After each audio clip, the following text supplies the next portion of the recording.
Now to breaking news on the Canadian economy. Canada adding 40,000 jobs in February, more than double what was expected. Those new jobs were driven by full-time work, mainly across the services sector.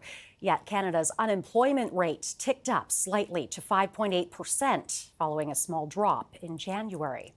BNN Bloomberg's Paul Bagnell is standing by with more for us on this. Paul, good to see you. Give us the highlights from today's report. Well, as you said, Renee, more than double the amount of jobs that were expected by economists were reported to have been created in the month of January. That's the headline number. Almost 41,000 new jobs created in the Canadian economy during the month of February versus the expectation of 20,000 jobs. However, one has to keep in mind that the Canadian population, of course, continues to grow via immigration. One way to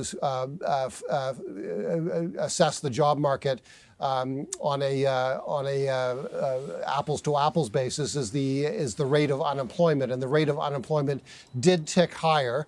It moved up to 5.8% in February from 5.7% in January. Both of those figures historically are low numbers of Canadian unemployment. So unemployment remains low in Canada, and significantly wage growth moderated. The average hourly wage for a Canadian worker grew by 4.9% in February versus February of 2023.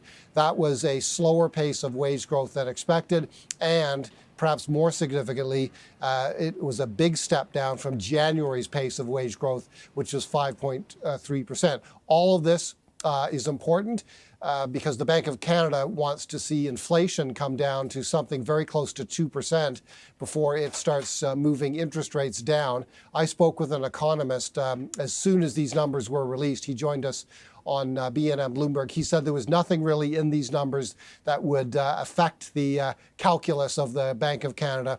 The Bank of Canada is still widely expected to reduce its key lending rate either on June the 5th or, if not, then on July the 24th.